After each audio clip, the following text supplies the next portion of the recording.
করোনায় মৃত্যু নিয়ন্ত্রণে সফল বাংলাদেশ। জুলাই থেকে প্রকোপ কমার ধারণা সঠিক, বললেন প্রধানমন্ত্রী।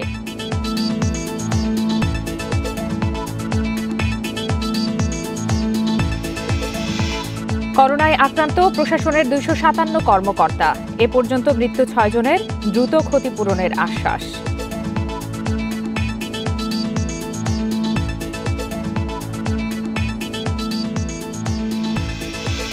রিজেন্টের প্রতারণার ঘটনায় শাহেদের সহযোগী শিবলি গ্রেপ্তার, বাকিদের ধরতে চলছে অভিযান।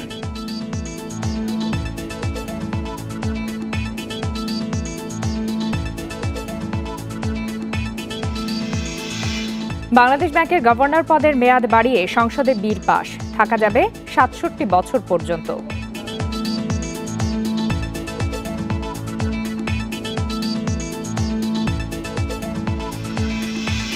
বন্যায় ৬ জেলায় তলিয়ে গেছে ৩২,০০০ হেক্টর জমির ফসল, ক্ষতি পোষাতে প্রণোদনার দাবি।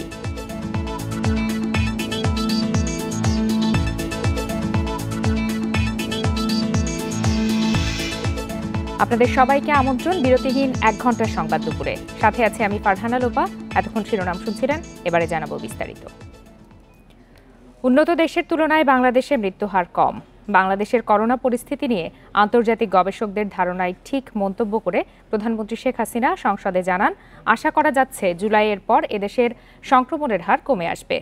দুপুরে বাজেট অধিবেশনের সমাপনী বক্তব্যে একথা বলেন সংসদ নেতা। তিনি বলেন, বাংলাদেশে করোনা আক্রান্তের সুস্থতার হার বেশি, তবে বয়স্ক ও অন্যান্য রোগে আক্রান্তরাই এক্ষেত্রে মারা যাচ্ছেন বেশি। তিনি বলেন, এদেশের মানুষ সচেতন হলে মৃত্যুহার আরও কমিয়ে আনা সম্ভব হতো। করোনায় আক্রান্ত হলে মৃত্যু এমন ভয় জয় করার পরামর্শ দেন প্রধানমন্ত্রী শেখ হাসিনা। সংসদে আক্ষেপ করে বলেন, এদেশে অনেক রাজনৈতিক দল, এনজিও আছে যারা শুধু সরকার ও এর কাজে সমালোচনা করে, খুঁত ধরে, কিন্তু দুর্যোগের সময় মানুষের পাশে এসে দাঁড়ায় না। প্রধানমন্ত্রী বলেন, যারা অবৈধভাবে ক্ষমতা দখল করে দেশ শাসন করেছে তারা মানুষের আদর্শ নষ্ট করে দিয়েছে। তাই সমাজ থেকে সহজে দুর্নীতি দূর করা সম্ভব হচ্ছে না।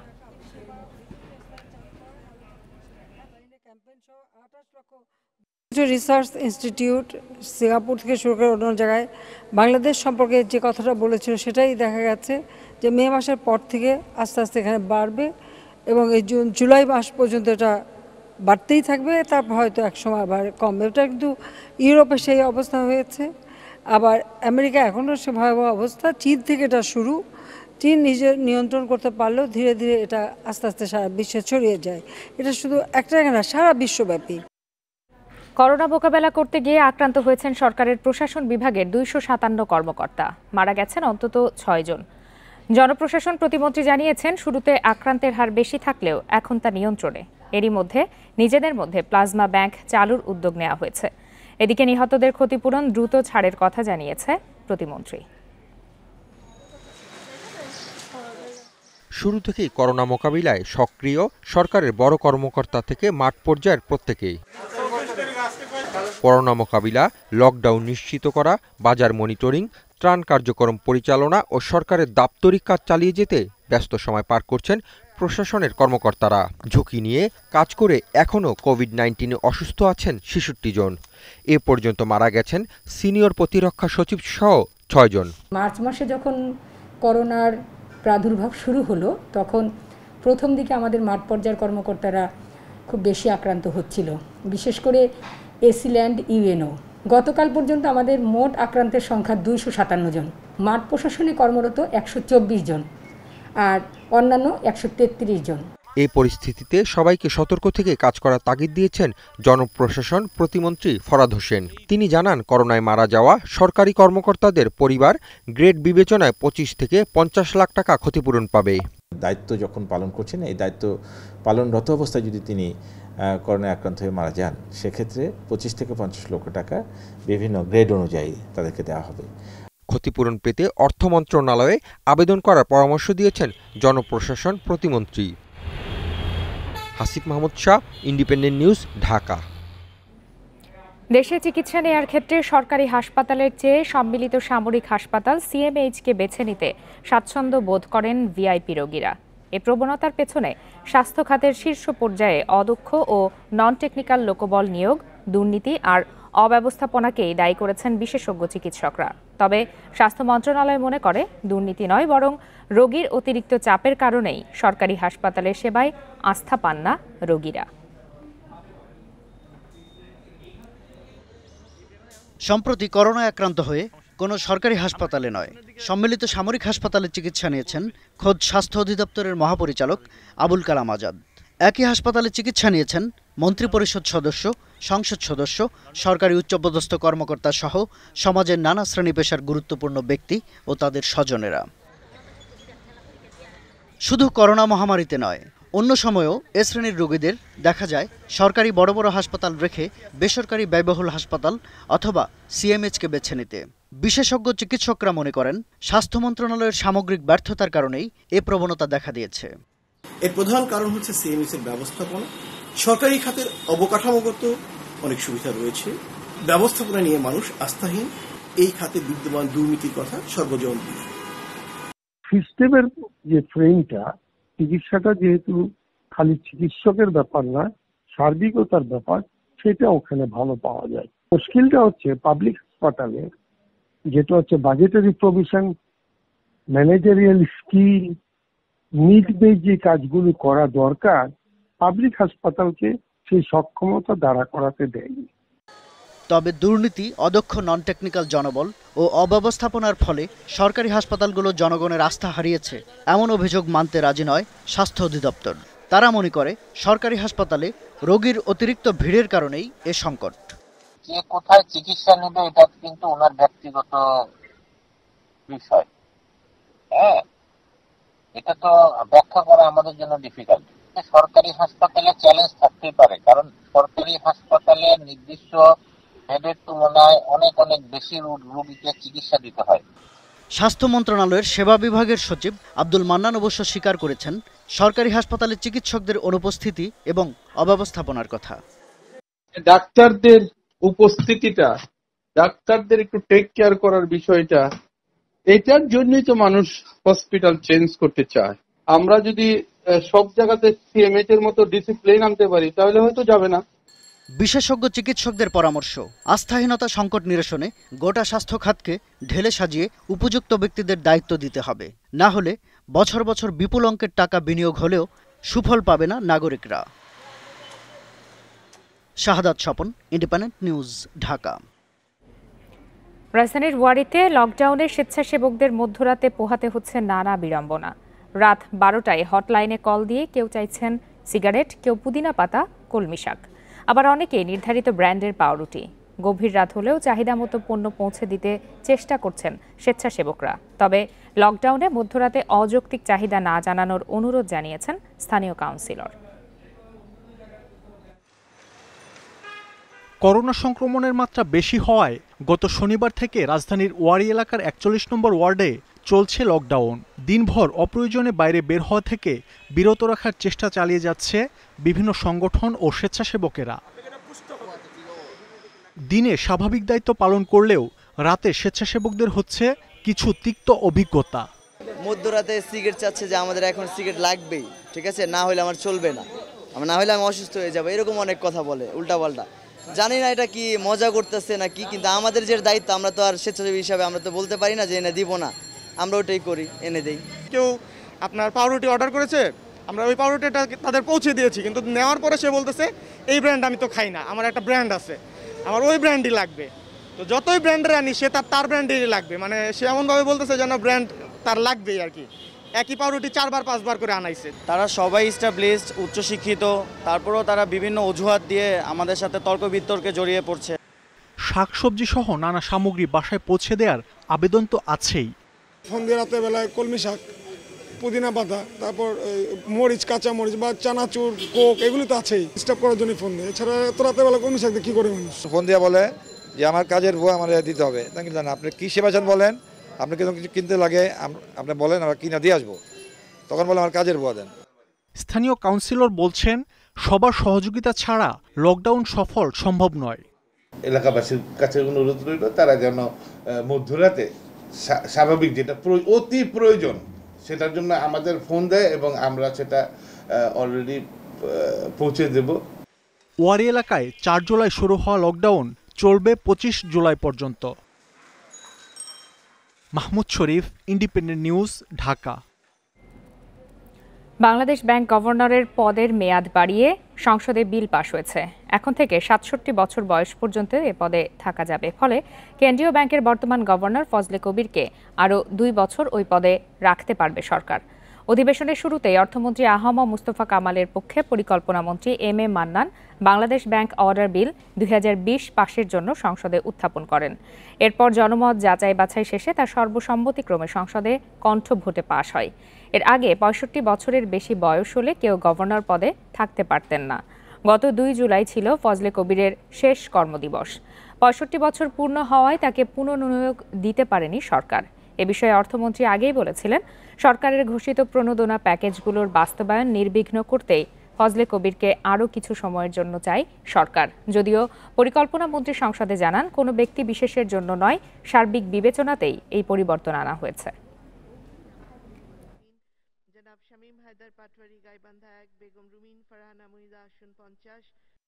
এই বাস্তবতায় যে আমাদের এখন যে ধরনের একজন গভর্নর প্রয়োজন, তার যে অভিজ্ঞতার দরকার, তার যে শিক্ষার দরকার, তার জন্য যে প্রাজ্ঞতার প্রয়োজন, এইগুলো বিচার করেই এখন থেকে যারা গভর্নর হবে, আমরা এই মহান সংসদ পুনরায় পরিবর্তন না করা পর্যন্ত এই ৬৭ থাকবে।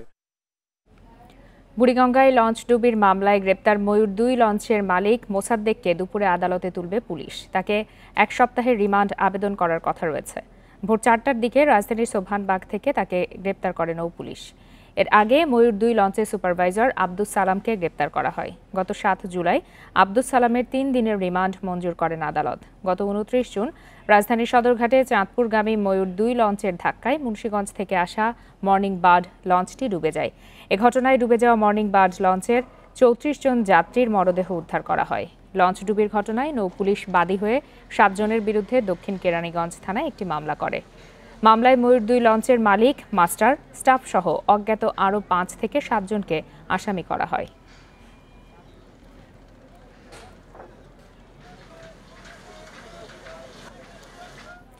রিজেন্ট হাসপাতালের করোনা পরীক্ষায় ভুয়া রিপোর্ট ও অনিয়মের মামলায় এজাহারভুক্ত আসামি প্রতিষ্ঠানটির জনসংযোগ কর্মকর্তা তারেক শিবলিকে রাজধানীর নাখালপাড়া থেকে গ্রেপ্তার করেছে র্যাব। এছাড়া রিজেন্ট গ্রুপের চেয়ারম্যান শাহেদের বিদেশ গমনে নিষেধাজ্ঞা দিয়ে দেশের সকল ইমিগ্রেশন বিভাগে চিঠি পাঠিয়েছে পুলিশ। র্যাবের মিডিয়া উইংয়ের পরিচালক লেফটেন্যান্ট কর্নেল আশিক বিল্লা জানান, ভোরে রাজধানীর নাখালপাড়ার একটি বাসা থেকে তারেক শিবলিকে গ্রেপ্তার করা হয়। এ নিয়ে রিজেন্টের বিরুদ্ধে মামলায় ১৭ আসামির ৯ জনকে গ্রেপ্তার করা হয়েছে। এর মধ্যে ৭ জনকে ৫ দিনের রিমান্ডে নেওয়া হয়েছে। এছাড়া চেয়ারম্যান শাহেদ সহ অন্যদের ধরতে দেশের বিভিন্ন স্থানে অভিযান চলছে বলেও জানায় র্যাব। গত মঙ্গল ও বুধবার র্যাবের ভ্রাম্যমাণ আদালতের অভিযানে রিজেন্ট হাসপাতালের উত্তরা ও মিরপুর শাখা সিলগালা করে দেওয়া হয়। একই সাথে হাসপাতালটির যাবতীয় কার্যক্রম স্থগিতের নির্দেশ জারি করে স্বাস্থ্য অধিদপ্তর।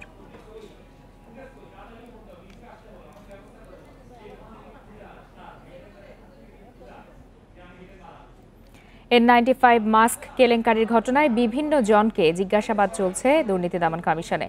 আজ শুনানিতে হাজির হন মেডিটেক ইমেজিং এর পরিচালক হুমায়ুন কবির মিন্টু। এই মুহূর্তে দুদক কার্যালয়ে আছেন সহকর্মী রিশাদ হুদা। বিস্তারিত জানতে চলে যাচ্ছি তার কাছে। রিশাদ, জিজ্ঞাসাবাদের বিষয়ে সবশেষ কি তথ্য রয়েছে আপনার কাছে? সকাল 10টার দিকে মেডিটেক ইমেজিং লিমিটেডের পরিচালক হুমায়ুন কবির পিন্টু তাকে জিজ্ঞাসাবাদ শুরু করে। এখন পর্যন্ত তাকে জিজ্ঞাসাবাদ করছে। করোনাকালীন সময়ে আসলে স্বাস্থ্যবিধির নিম্নমানের স্বাস্থ্য উপকরণ, বিশেষ করে মাস্ক, পিপি, এইসব জিনিস আসলে দেওয়ার কারণেই তাদেরকে জিজ্ঞাসাবাদ করা হচ্ছে। তাদের সাথে সাথে যে বহুল আলোচিত যে ঠিকাদার মোতাজ্জেরুল ইসলাম মিঠু, তাকেও আজকে জিজ্ঞাসাবাদ করার কথা ছিল, কিন্তু তার একজন আইনজীবী এসে একটি চিঠি দিয়েছে, যাতে লেখা হচ্ছে যে ঠিকাদার মিঠু এখন যুক্তরাষ্ট্রে অবস্থান করছেন এবং তিনি সেখানে সড়ক দুর্ঘটনায় আহত হয়েছেন। সে আহত অবস্থায় তিনি এসেছেন, এটা কিন্তু তারা এইভাবে করেছেন। সেই চিঠিতে কিন্তু আরেকটি জিনিস দাবি করা হয়েছে যে ঠিকাদার মিঠুর যেই প্রতিষ্ঠান Dhaka central international medical college, সেই মেডিকেল কলেজের চেয়ারম্যান তিনি নন, কিন্তু দুদকে কিন্তু যেটি উল্লেখ করা হয়েছে, যে দুদকের চিঠিতে উল্লেখ করা হয়েছে যে তিনি অর্থাৎ Mithu Dhaka central international medical কলেজের চেয়ারম্যান। তো সব কিছু মিলিয়ে সেই চিঠি কিন্তু এখানে দুদকে জমা দেওয়া হয়েছে, কিন্তু দুদকের যে কর্মকর্তা যে এই বিষয়টি আসলে খতিয়ে দেখছে, জনাব জয়নুল আবেদিন শিবলি, তিনি বলেছেন যে এই চিঠির আসলে গ্রহণযোগ্যতা তাদের কাছে নেই, কেননা এই সরকারের যে নিয়ম, যে অর্থাৎ যে কোনো বিদেশ থেকে যে কোনো জিনিস আসলে পররাষ্ট্র মন্ত্রণালয়ের মাধ্যমে অর্থাৎ সত্যায়নের মাধ্যমে যে একটি আসার যে প্রক্রিয়া, সেই প্রক্রিয়া আসলে মানা হয়নি, যার কারণে এই চিঠি গ্রহণযোগ্যতা দুদকের কাছে নেই। সব কিছু মিলিয়ে কিন্তু আমাদের কাছে দুদক এইরকম কথাবার্তাই বলেছেন। তো পরবর্তীতে আসলে মিঠুরকে আবার ডাকা হবে কি না, বা তার বিরুদ্ধে কি ব্যবস্থা নেওয়া হবে, তা কিন্তু আমরা এখন পর্যন্ত জানতে পারিনি। তবে আরেকটি বিষয় আপনাদেরকে বলে রাখি, দুদকের যে কোনো কার্যক্রমে যদি মানুষ অসহযোগিতা করে, এরকম জিজ্ঞাসাবাদের না ডাকে, জিজ্ঞাসাবাদের ডাকে যদি কেউ না আসে, সেই ক্ষেত্রে কিন্তু দুদক ইতিপূর্বে অনেকের বিরুদ্ধেই কিন্তু মামলা করেছে। তো যেহেতু দুদক মিঠুর সেই চিঠির উত্তর যে চিঠি সেটি গ্রহণ করেনি, সেই ক্ষেত্রে কিন্তু তার বিরুদ্ধে আইনানুগ ব্যবস্থা গ্রহণ করা হবে কিনা সেটি এখনো আমাদেরকে পরিষ্কার করে কিছু বলেনি। আপনাকে ধন্যবাদ। দুদক কার্যালয় থেকে জানাচ্ছিলেন সহকর্মী রিশাদ হুদা। রাজধানীর তেজগাঁও ও কারওয়ান বাজারের রেল লাইন বস্তিতে অবাধে চলে মাদক ব্যবসা। পুলিশ বলছে ব্যবসা নিয়ন্ত্রণ করত শারমিন স্বপ্না। তিনি অভিযোগ করেছেন তেজগাঁও ও শিল্পাঞ্চল থানার 18 পুলিশ সদস্যকে নিয়মিত চাঁদা দিতেন। তদন্তের সত্যতা পেয়ে সেই পুলিশ সদস্যদেরকে সাময়িক প্রত্যাহার করা হয়েছে। রাজধানীর কারওয়ান বাজার রেল লাইনের পাশের চিত্র এটি। কারওয়ান বাজার থেকে তেজগাঁও ফ্লাইওভারের নিচ পর্যন্ত প্রকাশ্যে চলে মাদক ব্যবসা ও সেবন। এসব মাদক সেবনকারী ও ব্যবসায়ীদের সঙ্গে চেষ্টা করা হলো কথা বলার। গণমাধ্যম কর্মী বুঝতে পেরে পাল্টে গেল চিত্র। দেখছেন তো, আল্লাহর কাছে আমরা পেয়েছি বাবা, আমি এটি খাই না তো বাবা, ওই সামনে পাগল হয়েছে খায়, এর লিগে তো জ্ঞান আমরা। এ ব্যবসা বন্ধে সম্প্রতি অভিযানে নামে পুলিশ। গ্রেপ্তার হয় এখানকার মূল হোতা শারমিন স্বপ্না ও তার 20 সহযোগী। জিজ্ঞাসাবাদে জানা যায় স্বপ্নার কাছ থেকে কখনো সরাসরি, কখনো সোর্সের মাধ্যমে চাঁদা নেয় পুলিশ। তদন্তে বেরিয়ে আসে 18 পুলিশের নাম। এদের মধ্যে অন্তত 8 জন শিল্পাঞ্চল থানার। এই 8 জন এসআই, এএসআই ও কনস্টেবল পদমর্যাদার। আর তেজগাঁও থানার 10 পুলিশ সদস্য জড়িত থাকার প্রমাণ পায় কমিটি। এদের মধ্যে 5 জন এসআই রয়েছেন। এই 18 জনের তালিকা পাঠানো হয় ডিএমপি কমিশনারের কাছে। পুলিশের কোনো সদস্য যারা জড়িত আছে তাদের দায় বাংলাদেশ পুলিশ নেবে না। এখান থেকে বলতে আমার মনে হয় এখান থেকে সরিয়ে দিলে আমি মনে করি এর প্রবণতাটা কমে যাবে বলে মনে করি। ডিএমপি কমিশনার জানিয়েছেন অভিযুক্ত পুলিশ সদস্যদের এরই মধ্যে সাময়িক প্রত্যাহার করা হয়েছে। তদন্ত শেষে বিভাগীয় ব্যবস্থা নেওয়া হবে। তাদের তাৎক্ষণিকভাবে যাদের নাম আসছে, যাদের আমরা পুলিশ লাইনে ক্লোজ করতে বলছি, পূর্ণাঙ্গ তদন্ত যেটা, সেটার জন্য আমরা অফিসার নিয়োগ করবো। তারপরে তদন্তে যার বিরুদ্ধে যে ধরনের অভিযোগ প্রমাণিত হবে সে অনুযায়ী ব্যবস্থা নেওয়া। মাদকের বিরুদ্ধে জিরো টলারেন্স নীতি জানিয়ে পুলিশ সদস্যদের সতর্ক করেছেন কমিশনার।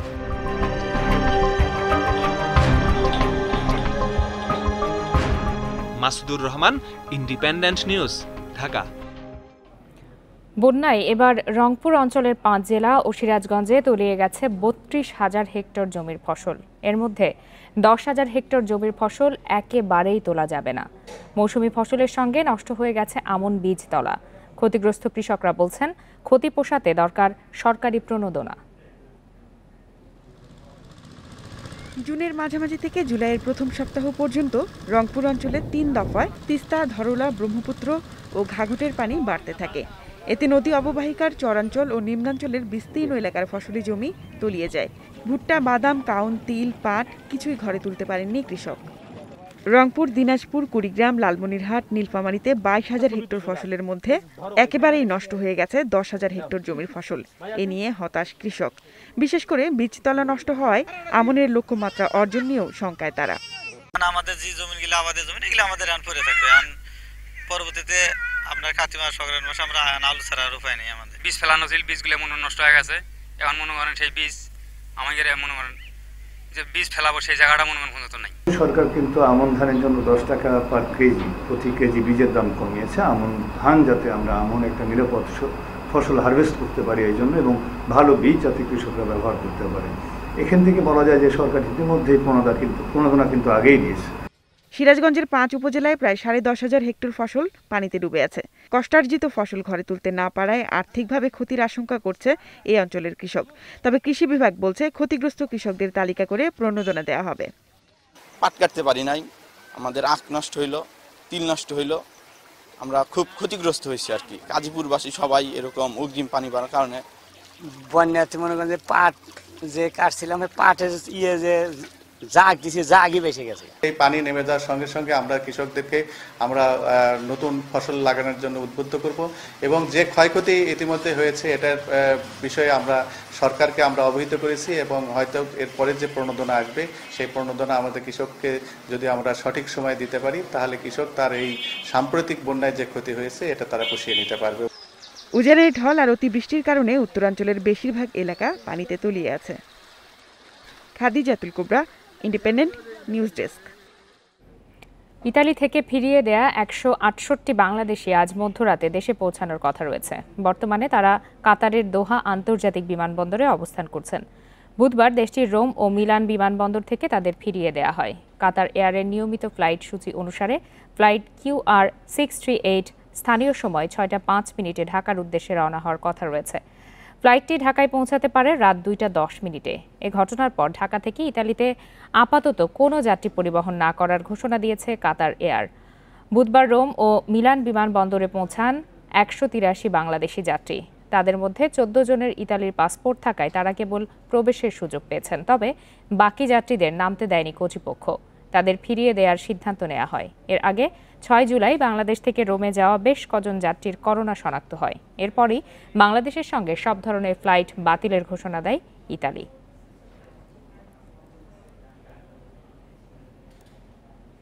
অনেক নামী স্কুল কলেজ অনলাইনে শিক্ষা কার্যক্রম না চালিয়েই টিউশন ফির জন্য চাপ দিচ্ছে বলে অভিযোগ অভিভাবকদের। সেই সাথে সংসদ টিভিতে পর্যাপ্ত ক্লাস হচ্ছে না বলে অভিযোগ তাদের।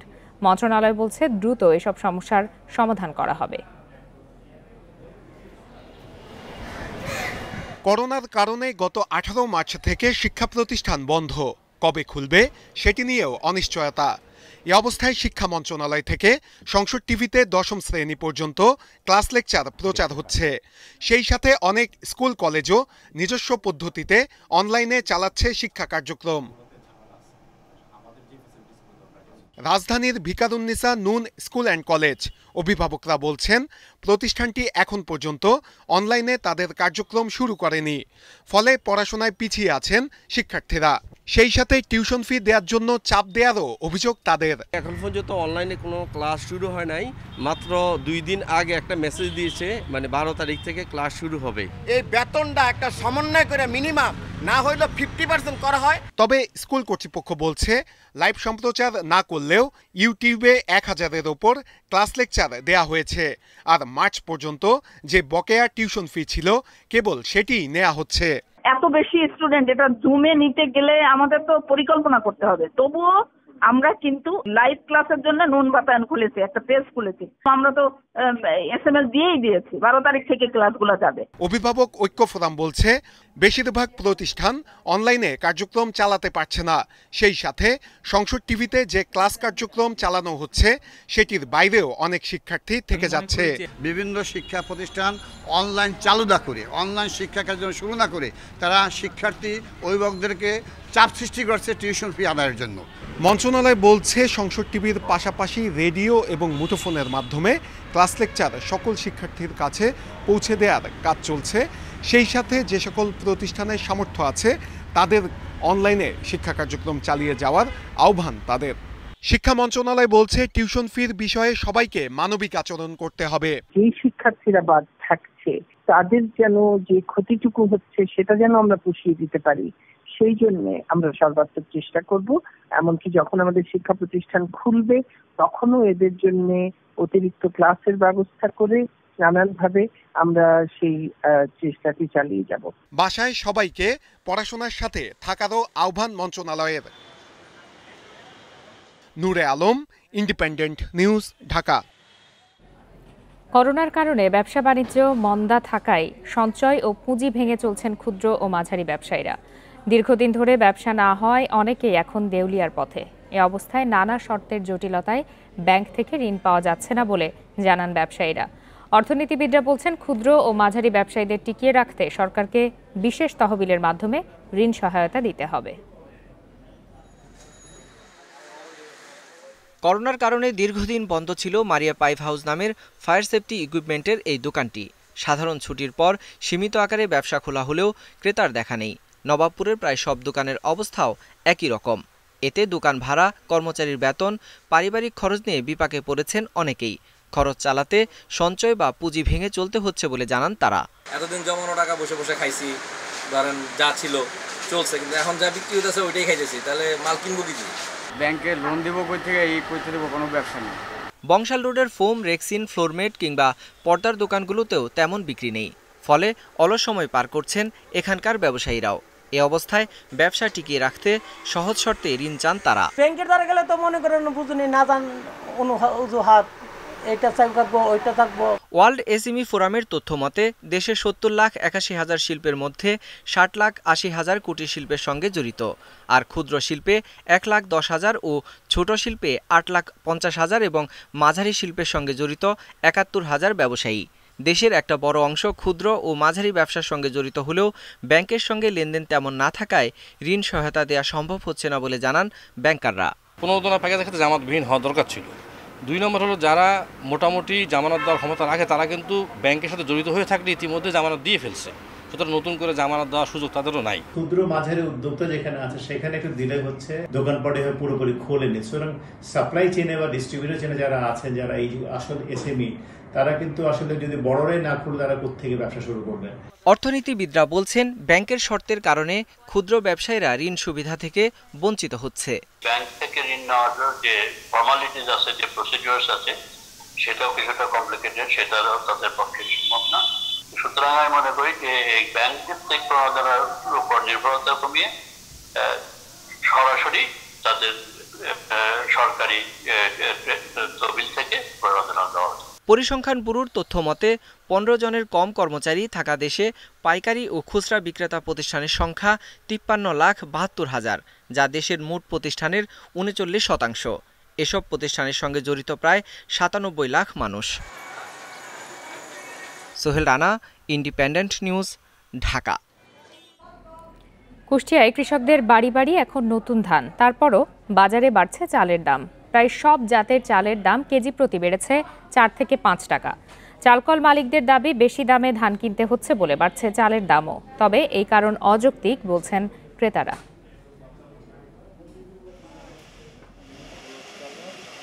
কয়েকদিন আগেও কুষ্টিয়ার বাজারে মোটা চালের দাম ছিল ৩৬ টাকা, এখন তা বিক্রি হচ্ছে ৪২ টাকায়।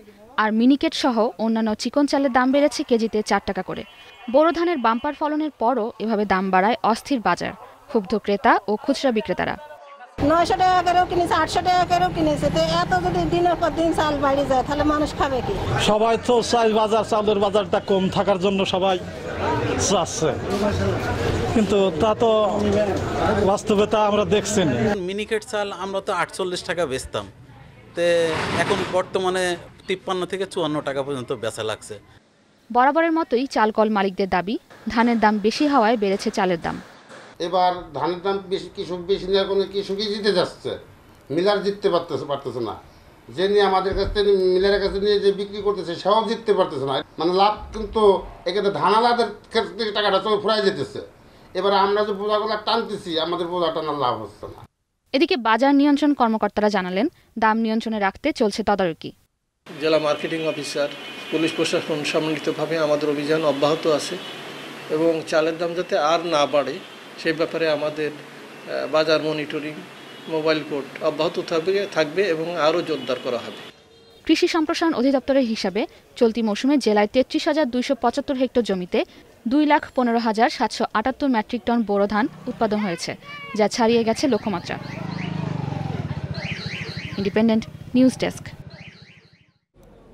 কক্সবাজারের উখিয়ায় বিজিবির সঙ্গে মাদক কারবারিদের গোলাগুলিতে ৩ রোহিঙ্গা ইয়াবা ব্যবসায়ী নিহত হয়েছে। ঘটনাস্থল থেকে উদ্ধার করা হয়েছে 2টি আগ্নেয়াস্ত্র, 5 রাউন্ড কার্তুজ সহ 3 লাখ পিস ইয়াবা।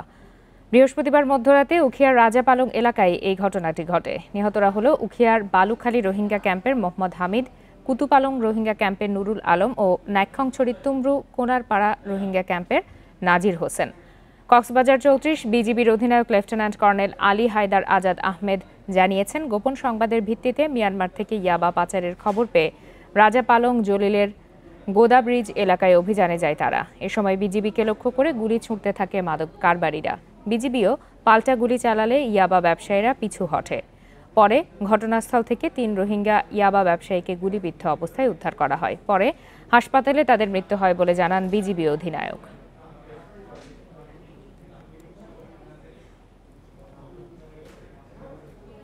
শেরপুরের গারো পাহাড়ে 12 বছর ধরে শেকলবন্দি জীবন এক মান্দি নারীর, নাম নিরপতি কোচ। স্বজন ও প্রতিবেশীরা জানান, সন্তান জন্মদান এবং এক সংঘর্ষে বাবা আহত হওয়ার ঘটনায় ধীরে ধীরে অস্বাভাবিক হতে থাকে তার আচরণ। এরপর থেকে কোনো আধুনিক চিকিৎসা ছাড়াই শেকলবন্দি জীবন তার। পাননি স্থানীয় প্রশাসনের কোনো সহায়তা। সবকিছু বিবেচনা করে অনুমোদন দিয়েছি, তবে এখনো কার্যক্রম শুরু করে নাই। আজকে সর্বমোট 76টি পরীক্ষাগারের রিপোর্ট আমরা আপনাদের সামনে উপস্থাপন করব। এই ক্ষেত্রে আবারও জানিয়ে রাখি, বেসরকারি হাসপাতাল এবং ডায়াগনস্টিক সেন্টারকে আউটডোর এবং বহির্বিভাগ এবং অন্তর্বিভাগ রোগীর জন্য পরীক্ষার ফি নির্ধারণ করা হয়েছে ৩,৫০০ টাকা। তবে যেসব প্রাইভেট বেসরকারি হাসপাতাল এবং ডায়াগনস্টিক সেন্টারকে অনুমোদন দেওয়া হয়েছে, তাদের একটি ধারা আছে যে তারা বাসায় গিয়েও নমুনা সংগ্রহ করতে পারবে। সেই ক্ষেত্রে তারা ১,০০০ টাকা ফি নিতে পারবে এবং তাহলে সর্বমোট বাসা থেকে নমুনা এনে নমুনা পরীক্ষা করলে সর্বমোট ফি নির্ধারণ করা হয়েছে ৪,৫০০ টাকা। ভর্তি রোগী এবং আউটডোর বিভাগে বা বহির্বিভাগের রোগীর জন্য ৩,৫০০ টাকায় এই পরীক্ষা করতে হবে। ৭৬টি পরীক্ষাগারে নমুনা সংগ্রহ হয়েছে ১৫,৮৬২টি গত ২৪ ঘন্টায়। পরীক্ষা হয়েছে ১৫,৬৩২টি এবং এই পর্যন্ত পরীক্ষার ৯,০৪,৭৮৪টি নমুনা। ২৪ ঘন্টায় যা নমুনা পরীক্ষা হয়েছে তাতে শনাক্ত হয়েছে ৩,৩৬০ জন। এ পর্যন্ত কোভিড-১৯ পজিটিভ শনাক্ত হয়েছেন ১,৭৫,৪৯৪ জন। ২৪ ঘন্টা শনাক্তের হার ২১.৪৯% এবং এ পর্যন্ত শনাক্তের হার ১৯.৪০%। ২৪ ঘন্টা সুস্থ হয়েছেন ৩,৭০৬ জন। এ পর্যন্ত সুস্থ ৮৪,৫৪৪ জন। শনাক্ত বিবেচনায় সুস্থতার হার ৪৮.১৭%। ২৪ ঘন্টায় মৃত্যুবরণ করেছেন ৪১ জন এবং এ পর্যন্ত ২,২৩৮ জন। শনাক্ত বিবেচনায় মৃত্যুর হার ১.২৮%। যারা মৃত্যুবরণ করেছেন তাদের মধ্যে ২৯ জন পুরুষ, ১২ জন নারী। এ পর্যন্ত পুরুষ মৃত্যুবরণ করেছেন ১,৭৭০ জন এবং নারী ৪৬৮ জন। শতাংশ বিবেচনায় পুরুষ মৃত্যুর হার ৭৯.০৯% এবং নারী ২০.৯১%। ২৪ ঘন্টা যারা মৃত্যুবরণ করেছেন তাদের বয়স বিভাজনে ০ থেকে ১০ বছরের মধ্যে ১ জন, ১১ থেকে ২০ ১ জন, ৩১ থেকে ৪০ বছর ২ জন, ৪১ থেকে ৫০ ৩ জন, ৫১ থেকে ৬০ ১১ জন, ৬১ থেকে ৭০ ১২ জন, ৭১ থেকে ৮০ বছরের ২ জন, ৭১ থেকে ৮০ ৯ জন এবং ৮১ থেকে ৯০ বছরের মধ্যে ২ জন।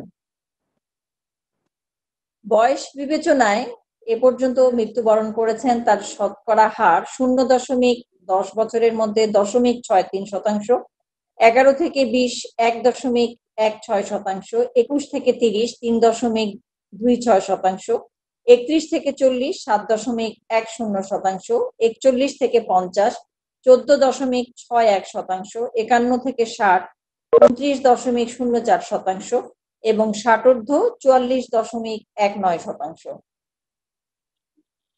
গত ২৪ ঘন্টায় বিভাগওয়ারি মৃতের তালিকা: ঢাকা বিভাগ ১২ জন, চট্টগ্রাম ১৪ জন, রাজশাহী 2 জন, খুলনা 6 জন, ময়মনসিংহ 2 জন, সিলেট 2 জন এবং রংপুর বিভাগে 3 জন। এ পর্যন্ত বিভাগ ভিত্তিক মৃত্যুর হার: ঢাকা 50.40%, চট্টগ্রাম 26.14%, রাজশাহী 5.01%, খুলনা 5.01%, বরিশাল 3.62%, সিলেট 4.33%, রংপুর 3.08% এবং ময়মনসিংহ 2.41%। 24 ঘন্টায় যে 41 জন মৃত্যুবরণ করেছেন তাদের মধ্যে হাসপাতালে 38 জন, বাড়িতে 3 জন। কোভিড ডেডিকেটেড হাসপাতালের তথ্য: ঢাকা মহানগরীতে সাধারণ শয্যা সংখ্যা 6,305টি, ভর্তিকৃত রোগী 1,523 জন, শয্যা খালি আছে 4,782টি। ঢাকা মহানগরীতে আইসিইউ সংখ্যা 142টি, ভর্তিকৃত রোগীর সংখ্যা 86 এবং খালি আছে আইসিইউ 56টি। চট্টগ্রাম মহানগরীতে সাধারণ শয্যা 657টি, রোগী ভর্তি আছে 334 জন এবং খালি আছে 323টি। চট্টগ্রাম মহানগরীতে আইসিইউ শয্যা 39টি, রোগী ভর্তি 20 জন, খালি আছে 19টি। সারা দেশে সাধারণ শয্যা সংখ্যা 14,945টি, ভর্তিকৃত রোগীর সংখ্যা 3,596 জন। সারা দেশে আইসিইউ শয্যা 3,094টি এবং আইসিইউ বেডে সারা দেশে ভর্তি সংখ্যা 191 জন। সারা দেশে অক্সিজেন সিলিন্ডারের সংখ্যা 11,763টি, সারা দেশে হাই ফ্লো নেজাল ক্যানুলার সংখ্যা 136টি এবং অক্সিজেন কনসেন্ট্রেটরের সংখ্যা 99টি। সারা দেশে 24 ঘন্টায় ভর্তিকৃত রোগীর সংখ্যা 418 জন এবং ছাড়প্রাপ্ত 24 ঘন্টায় 536 জন। 24 ঘন্টায় আইসোলেশনে যুক্ত হয়েছেন 879 জন এবং আইসোলেশন থেকে মুক্ত হয়েছেন 668 জন। এ পর্যন্ত আইসোলেশনে 34,022 জন এবং এ পর্যন্ত আইসোলেশন থেকে ছাড় পেয়েছেন 16,955 জন। বর্তমানে আইসোলেশনে আছেন 17,067 জন। 24 ঘন্টায় কোয়ারেন্টাইনে এসেছে 2,282 জন। এ পর্যন্ত কোয়ারেন্টাইন 3,86,581 জন। 24 ঘন্টায় কোয়ারেন্টাইন থেকে মুক্ত হয়েছেন 2,174 জন। এ পর্যন্ত কোয়ারেন্টাইন থেকে মুক্ত হয়েছেন 3,23,475 জন। বর্তমানে কোয়ারেন্টাইনে আছেন 63,106 জন। ব্যক্তিগত সুরক্ষা সামগ্রী কেন্দ্রীয় ঔষধাগারের তথ্য: 24 ঘন্টায় বিতরণ হয়েছে 4,300টি। এ পর্যন্ত বিতরণ হয়েছে 24,42,164টি এবং মজুদ আছে 86,081টি। সাপ্লাই চেইন ম্যানেজমেন্ট পোর্টালের তথ্য অনুযায়ী বিভিন্ন ক্যাটাগরির গ্লাভস 9,81,428টি, বিভিন্ন ক্যাটাগরি এবং লেবেলের মাস্ক 31,05,319টি, ব্যক্তিগত সুরক্ষা সামগ্রী 11,61,829টি, ফেস শিট এবং গগলস 12,26,862টি মজুদ আছে। এর যা কেন্দ্রীয় ঔষধাগারের যা মজুদ সেই মজুদ এই সংখ্যার সাথেও যুক্ত হয়েছে। 24 ঘন্টায় ফোন গ্রহণ করা হয়েছে 1,89,583টি। এ পর্যন্ত ফোন গ্রহণ করা হয়েছে 1,54,83,621টি। অনলাইন প্ল্যাটফর্ম মুক্তপাঠে হটলাইন সেবা দেওয়ার জন্য প্রশিক্ষণপ্রাপ্ত চিকিৎসক 16,461 জন। 24 ঘন্টায় 7 জন চিকিৎসক প্রশিক্ষণ নিয়েছেন এবং এই সংখ্যা বৃদ্ধি পেয়েছে। বর্তমানে স্বেচ্ছাভিত্তিতে সেবা দিয়ে যাচ্ছেন 4,217 জন চিকিৎসক। স্ক্রিনিং কার্যক্রম: 24 ঘন্টায় স্ক্রিনিং হয়েছে 1,561 জন। এর মধ্যে 3টি আন্তর্জাতিক বিমানবন্দরে 994 জন, সকল স্থল বন্দরে 411 জন, 2টি সমুদ্র বন্দরে 156 জন। 3টি আন্তর্জাতিক বিমানবন্দর, সকল স্থল বন্দর, 2টি সমুদ্র বন্দর এবং ক্যান্টনমেন্ট রেল স্টেশনে এ পর্যন্ত স্ক্রিনিং হয়েছে 7,48,207 জন। দক্ষিণ পূর্ব এশিয়া 24 ঘন্টা শনাক্ত হয়েছে 27,266 জন। এ পর্যন্ত শনাক্ত 10,01,655 জন। 24 ঘন্টায় দক্ষিণ পূর্ব এশিয়ায় মৃত্যুবরণ করেছেন 605 জন, এ পর্যন্ত 26,224 জন। বিশ্বে 24 ঘন্টায় শনাক্ত হয়েছে 1,68,957 জন এবং এ পর্যন্ত সারা বিশ্বে শনাক্ত হয়েছে 1,16,69,259 জন। 24 ঘন্টায় বিশ্বে মৃত্যুবরণ করেছেন 4,147 জন এবং এ পর্যন্ত মৃত্যুবরণ করেছেন 5,39,906 জন।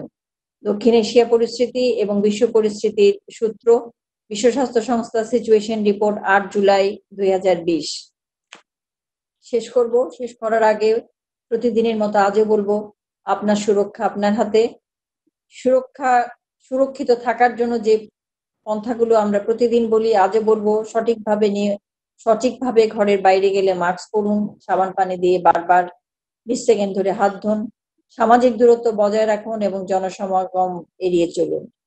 নিজে সুরক্ষিত থাকুন, পরিবারের সকল সদস্যকে সুরক্ষিত রাখুন। পরিবারের শিশু এবং বয়োজ্যেষ্ঠদের প্রতি বিশেষভাবে খেয়াল রাখুন এবং সকলেরই মানসিক স্বাস্থ্য সুস্থ রাখার জন্য নিয়মিতভাবে হাঁটুন, ব্যায়াম করুন, পুষ্টিকর খাদ্য খান। নিজের রোগ প্রতিরোধ ক্ষমতা বৃদ্ধি করার জন্য ভিটামিন সি সমৃদ্ধ খাবার, আমিষ সমৃদ্ধ খাবার, ভিটামিন, টাটকা শাকসবজি, ফলমূল নিয়মিতভাবে গ্রহণ করুন। সাথে প্রাণীজ আমিষও রাখুন, যেমন মাছ, মাংস, ডিম, দুধ ইত্যাদি। তেল, চর্বি এবং বেশি চিনিযুক্ত খাবার পরিহার করুন। ধূমপান অবশ্যই পরিহার করুন এবং তামাকজাত পণ্য এবং সকল। দেশের করোনা ভাইরাস পরিস্থিতি নিয়ে স্বাস্থ্য অধিদপ্তরের নিয়মিত অনলাইন ব্রিফিংয়ে সরাসরি ছিলাম আমরা। চলে যাচ্ছি অন্যান্য খবরে। কিশোরগঞ্জে ফারুক মিয়া হত্যার 1 বছর হলেও মামলার নেই কোনো অগ্রগতি। পরিবারের অভিযোগ, মূল আসামিদের আড়াল করতে তাদের মামলার বাদী না করে বাদী হয়েছে পুলিশ। পুলিশ সুপারের আশ্বাস, মামলার ক্ষেত্রে কোনো অনিয়ম হলে তদন্ত করে দেখা হবে। কিশোরগঞ্জ সদরের লতিবাবাদ নামাপাড়া গ্রামে ফারুক মিয়া হত্যার বছর ঘুরতে চলল। এখনো শোক কাটিয়ে উঠতে পারেননি তার স্ত্রী আশা আক্তার। 3 বছরের ছেলেকে নিয়ে দিন কাটছে অনিশ্চয়তার মধ্যে। কি বুঝে করছে, কারা মারছে, কিভাবে মারছে, আমি সরকারের কাছে এই বিচারগুলো চাই। 2019 সালের 9 জুলাই নিখোঁজ হন ফারুক মিয়া। পরদিন বাড়ির পাশে ডোবায় মেলে মরদেহ। ফারুকের বাবা হত্যা মামলা করতে চাইলেও পুলিশ বাদী হয়ে অপমৃত্যুর মামলা করে। পরে ময়নাতদন্তে খুনের আলামত পাওয়া গেলেও ফারুকের পরিবার বাদী হয়ে হত্যা মামলার আবেদন করলে আমলে নেয়নি পুলিশ। আমার মামলা বাদ দেয়া পুলিশ নিজে বাদী হয়েছে। পুলিশ বাদী হয়ে এখন 1 বছর যাবৎ আমার এই মামলার কোনো উদ্যোগতি নাই। কে যে বলছে এইটা আমি চাই, এইটা আমার দরকার, আমার এই আবৃত্তি, এই কাজ, এই দাবি, আমি যদি এটা পাই ভূতের মৃত্যুর ঘটনাতে আমি মৃত্যু হইলেও আমার কোনো আশঙ্কা নাই। এ বিষয়ে কোনো সদুত্তর দিতে পারেননি কিশোরগঞ্জ মডেল থানার ভারপ্রাপ্ত কর্মকর্তা। তখন বুঝতে পারে যেটা মার্ডার, তখন পুলিশ নিজে বাদী হয়ে করবে। কারণ এই মার্ডার কেসের এই যে ময়নাতদন্ত রিপোর্টটা তো পাবলিকের হাতে যাওয়ার কথা না। মামলার ক্ষেত্রে পুলিশের অতি উৎসাহী হয়ে বাদী হওয়া বা স্বজনদের বাদী হতে বাধাগ্রস্ত করা হয়ে থাকলে তদন্ত করে ব্যবস্থা নেওয়ার কথা জানিয়েছেন পুলিশ সুপার। নিকট আত্মীয়রা কেউ মামলা রুজু করতে আসতে চাওয়াকে পুলিশ বাধাগ্রস্ত যদি করে থাকে, তাহলে আমার কাছে যদি কোনো তারা অভিযোগ করে আমি তদন্ত করে আমি দেখতে পারি। ফারুক হত্যা মামলাটির তদন্তের দায়িত্বে রয়েছে সিআইডি।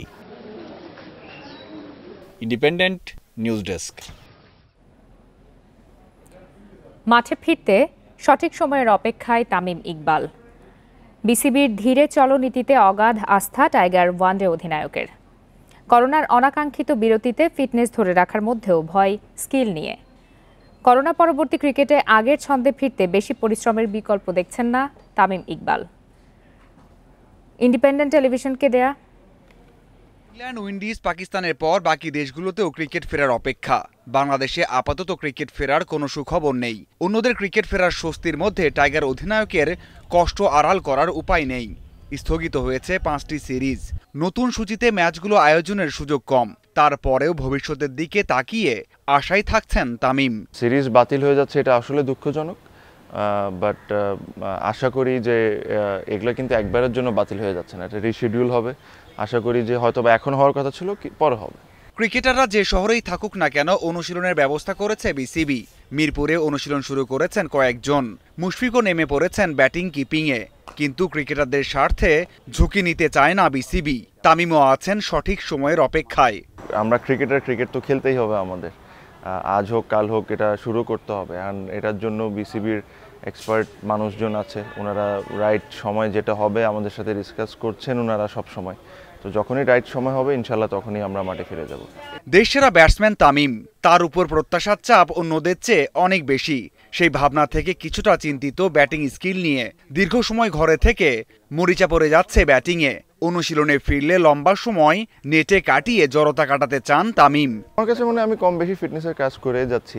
আমি বেশি ওয়ারিড হলো স্কিল ওয়ার্ক নিয়ে, কারণ আমার মনে হয় লাস্ট 10 বছরে এমন সময় হয়েছে যেখানে 3-4 মাস আমি ব্যাটেই ধরি নেই।